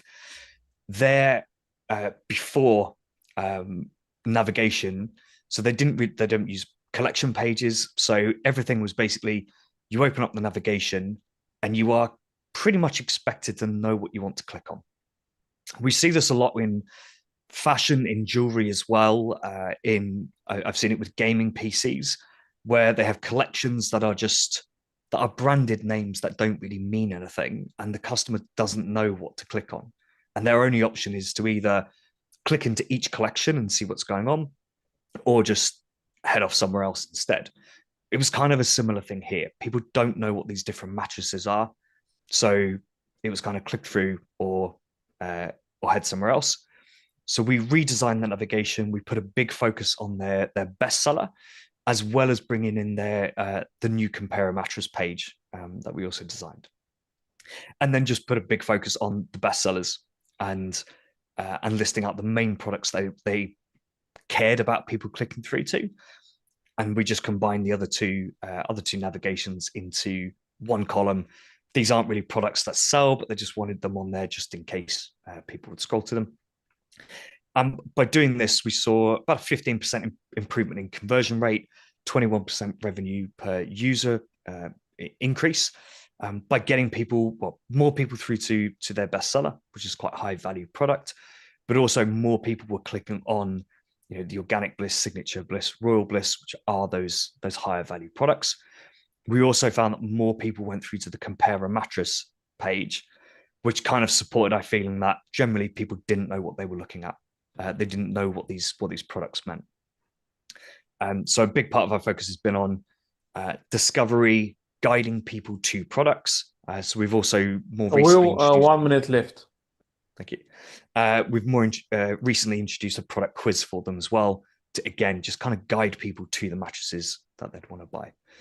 But the big thing I'd focus on is navigation, point people to products, and don't be afraid to really put focuses on bestsellers, bundles, and things that a lot of people buy. You're always going to have products that don't sell that well. You don't have to put equal focus on everything. So if you're unhappy with paid media performance, if you want to grow your AOV, increase your allowable CAC, or just generally get some website quick wins, see some opportunities to improve your on-site conversion rate and performance, then head over to customerswhoclick.com/apply, book a free CRO discovery call, and we'll run a CRO audit for you. That's it.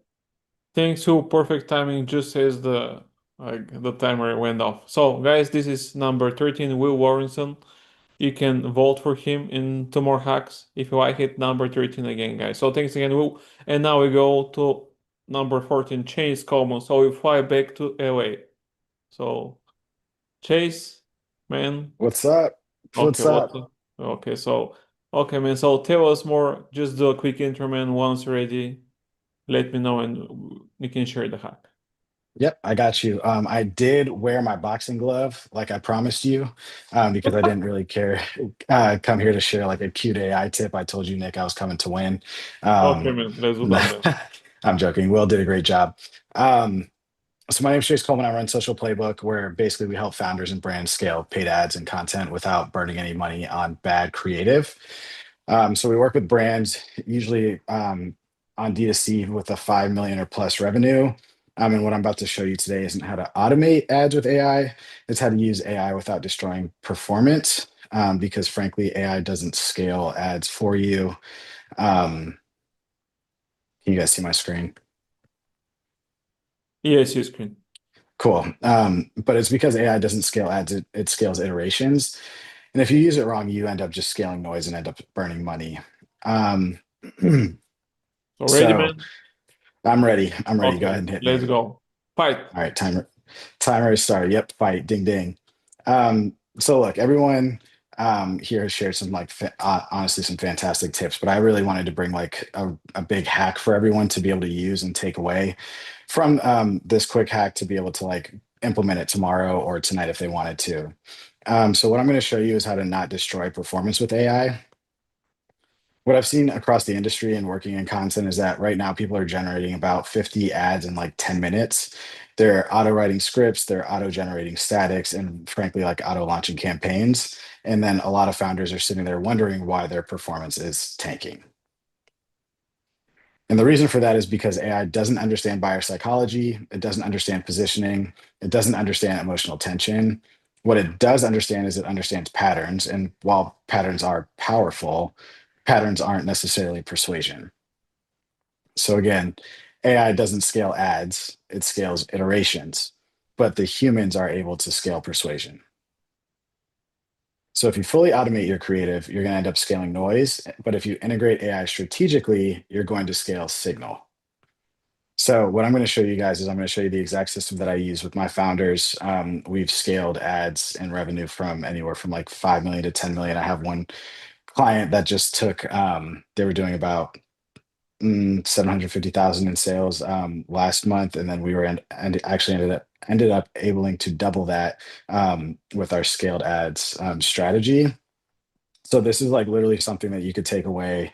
I would highly like suggest everyone like just screenshot this, because this is something that you could implement tonight, tomorrow, whenever you want to take the time to dive into your different AI LLM tools.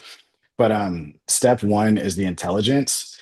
So I'm not asking AI to write my ads for me. One thing I like to say about AI is the output is just as good as the input. So you want to spend a lot of time giving the AI tool as much as you possibly can. So I use Claude. Claude is probably my favorite AI tool to use. You can use Gemini, you can use ChatGPT. I would highly recommend using Claude, frankly. And no, I'm not getting like any affiliate money or anything from Claude to be talking about them today.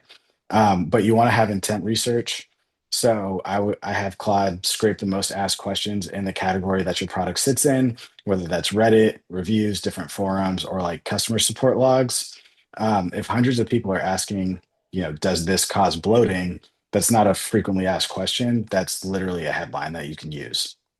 One other thing that I like to do inside Claude before I even prompt it to scrape the category is give it my ICPs or the ICPs of my clients. So that way Claude knows I'm going to be searching for questions, but not only am I going to be searching for questions within this category, I need them to be relatable to, X, Y, and Z person.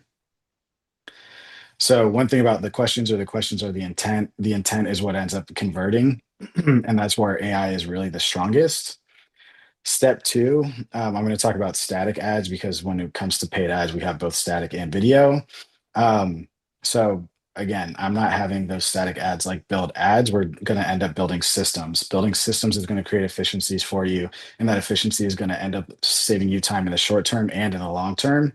And frankly, the more you're using the same chat over and over and over again, the more your AI tool is going to get to know you and your business, and it's going to be a lot quicker and more efficient. So from a static ad perspective, one, we already have that intent research ready to go. I use Claude, I use Nano Banana, and then I use Figma. You could use a variety of different like photo generation tools, but I found that Nano Banana does a really good job. So Claude is actually creating the background prompts. I will use Claude. 1 minute left. 1 minute, let's get through this. So Claude is going to create the prompts for me. So I'm not going to write the prompts in Nano Banana and in Figma.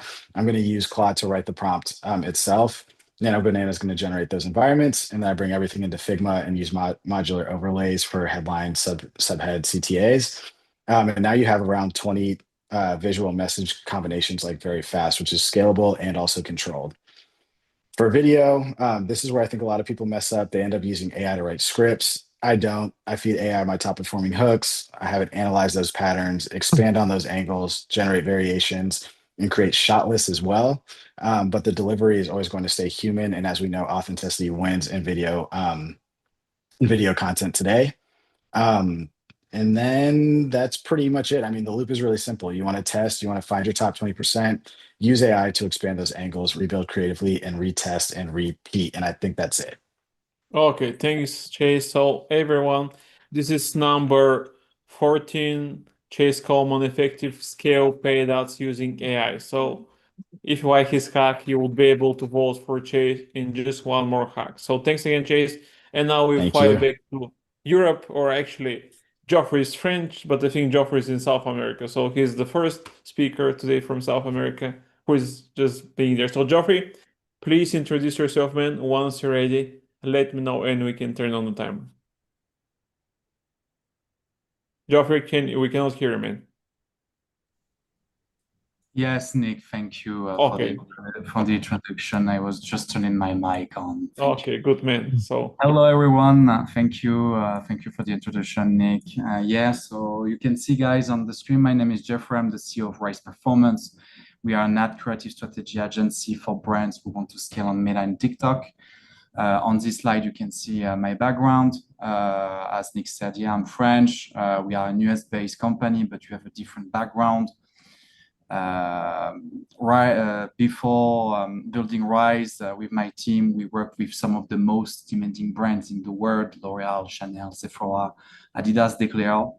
And now we apply the same standard exclusively to DTC, health, wellness, and beauty brands who are ready to scale. So that's for the introduction. And now let's jump to the hack. It's going to be something that you can apply by yourself. Chase, we're talking about personas, and this is the perfect transition because this is what we're going to talk about. I'm going to show you how we build you can build your ad breakdown, which will help you to double your revenue growth by finding more personas. So let's get to it. Okay, let's go. A little bit of social proof. This is, for example, the kind of results we can generate on supplement brands in 2 months. As you can see, like the ROAS into the ads manager, we can handle more budget, like 1 million per month, 1 million per month, 2 million per month, and scale successfully your brands with creatives. So that's for the demonstration. And in 2026, what you need to understand when you are running ads on Meta, whether it's on TikTok as well, is the following formula. You need volume, more shots, because the algorithm you need to feed the beast. You need intelligence, meaning that this is the time you need to invest into researching and understanding your brands, your persona, your competitors, and your post-purchase survey, everything. We have a dedicated method, our own creative scaling methodology. And last, you need diversity. You might have heard of Andromeda gems, which are updated into the algorithm of Meta, and which pushes you to have diversification in terms of statics, videos, multiple concepts. So the algorithm is always happy with it, and this is all you can get ROAS. But what makes a great creative, how to crack the code? As you can see on this slide, one creative, it's going to be addressed to one persona, and it's going to be the combination of an angle, a format, a concept that is addressed to a certain level of awareness. this last part, the level of awareness, this is where most advertisers fail. Sometimes the mistake that is done is that you're gonna make a creative that is for people that are that are the most aware about your brand, but where you can tell and you're talking to cold audiences, unaware people. And unaware people, this is where most of the growth is for you for a single product. So now I'm going to talk about the hack, and I'm going to show you how we do it. So the hack is very simple. You need to build your ad breakdown so you have the holistic view on the post, what is already working into your ad account and what could work into your ad account. So for this, I have a case study on AG1 to show you how it looks like, and then how this will apply to you. So just I'm going to recap the stepping. So first you analyze your own ad account, you map your personas, and you try and you map it on a whiteboard. Second, what you do, you identify the winners on Meta from competitors or products that solve the same problem or the same problems than your product or similar benefit. And then based on these creatives that you find on competitors, similar product, you're going to adapt it to your own personas. Just to show you how it looks like and to show you an hack within the hack. For example, this is the ad breakdown that I made on AG1. So you might know AG1, it's a supplement shaker brand, and they run approximately more than 300 lives ads into their ad account. And just to show you, the job is to first on your own creative is to identify the different personas and ask yourself, okay, this is for people who need to improve their gut health. And within this, you need to make sure that you have all of the awareness stages. For example, here you see there is a video, Andrew Humberman. This is more for unaware people about, okay, how this product can help you to heal the gut healing. And then you have more problem solution concept. And at the end, for the bottom of the funnel, directly social proof, reviews to tell you, okay, this is the results that you can get, so people take action and buy your product. Geoffrey, 1 minute left. Yes. So you have you do this for each of your personas, and then you go search into different ad libraries. And one hack that just happened a few weeks ago, and I'm very happy to share with you. And we can validate this. When you go in the ad account and you sort by impressions and you put active ads, all of the ads that you're seeing here are the top spender. We have double checked this on our ad account, and I can assure you this is all you can find with ads that are already winning. But be careful, you need to adapt it to your brand. So that was the hack. I'm going to drop you the presentation, and if you need guidance on this process for your brand, we can help you. Our pricing starts at $3,500 USD per month for 50 creative ready to use. And if you need to receive the presentation and the ad breakdown, feel free to reach out to me. Thank you. Thank you, everyone.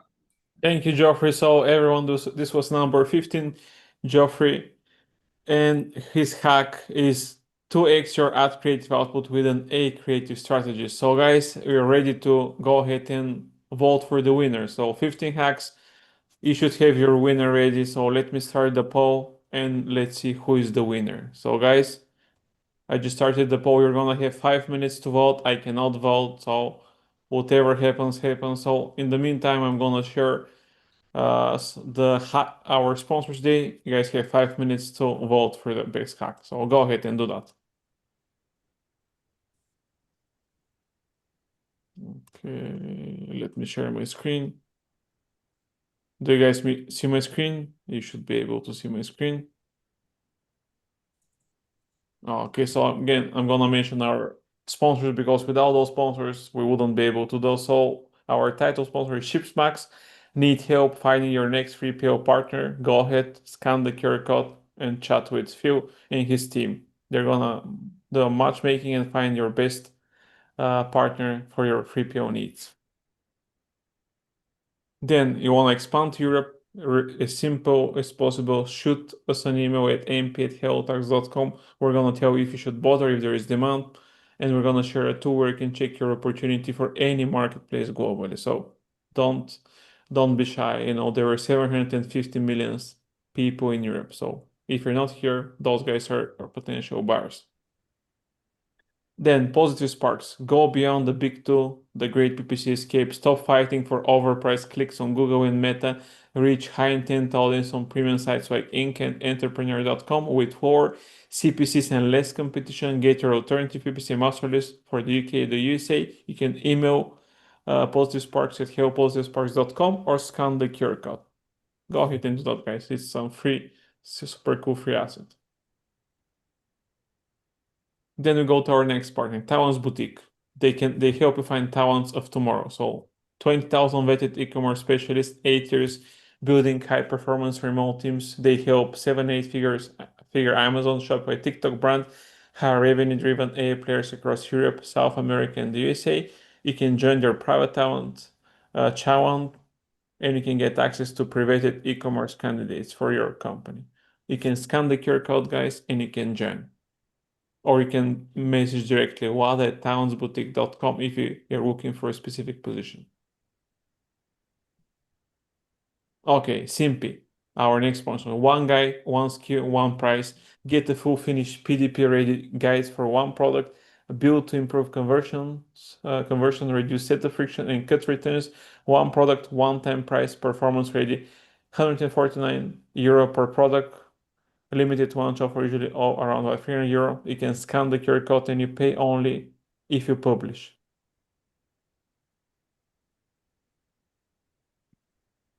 Okay, now our next sponsor, like ForceGate. Q3PL ways fast, inventory sync, last mile wins, smarter expansion. So what you guys can get, scan the QR code and you can get 1 month free storage in ForceGate's warehouses. I believe, you know, for Burak said like in New Jersey and on the West Coast. Was it LA, I think? You can scan the QR code and book a 15-minute consultation to claim that. And then, you know, you want to build an affiliate army on TikTok shop, you can get in touch with Ernesto. Take action now. TikTok is shop. They have a 75% off for their first month. End-to-end TikTok shop management, limited spots are available. Don't miss out the opportunity to transform your e-com business. Usually you're gonna pay over $6,000 right now. You can get it for peanuts, $1,600. So scan the QR code and have a chat with Ernesto and his team. And now let's see who's gonna grab actually it's not $2,000, guys, it's euro. Euro is more, it's actually a better currency right now. So let's see who is winning the hack. How much time do we have? Okay, we have 1 minute left. So guys, who do you think is gonna win the hack? You have any suggestions? Okay, I think we have a winner. Okay, let's wait 1 more minute. So right now we have somebody with like 19%, and the second one is with 11% of the votes. Okay, guys. I feel like we're in Eurovision, you know, like everybody's like, hey, pick me, pick me. No, you know what is the funny thing? No one said vote for me. That's my hack number. No one. Is it too late to say that? Yeah, you can do that, man. You have like 45 seconds. So Guys, hurry up. okay, 30 seconds, guys. So okay, and so there's some chats here. Okay, guys, so let's see. We have 10, 9, 8, 7, 6, 5, 4, 3, 2, 1. Okay, so let's see who is the winner. And the winner is, okay, so the timer is off. And the winner is, okay, Anthony Morgan, 22%. Hey, Anthony, congrats, man. You're number 1. Number 2, Hey. let me see. Okay, we have actually 2 number 2, so it's Ernesto and Geoffrey. So they actually have 11% as claiming the second spot. And let me see if I'm missing out somebody. And we have like 3 guys for number 3, like Byrne with 8, Burak, you have 8, and Erin what? So Anthony, you're the winner, man. great hack. I'm gonna be sharing the results to everybody tomorrow. We can see the results here, but we're gonna send that over email. So thank you everybody for participating.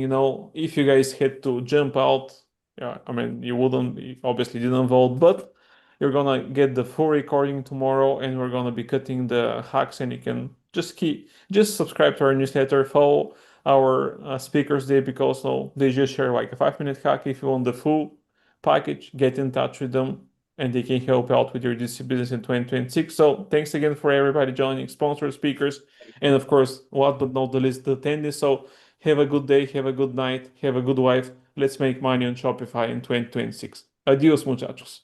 Bye-bye. Thanks, Nick. Thank you. Bye-bye.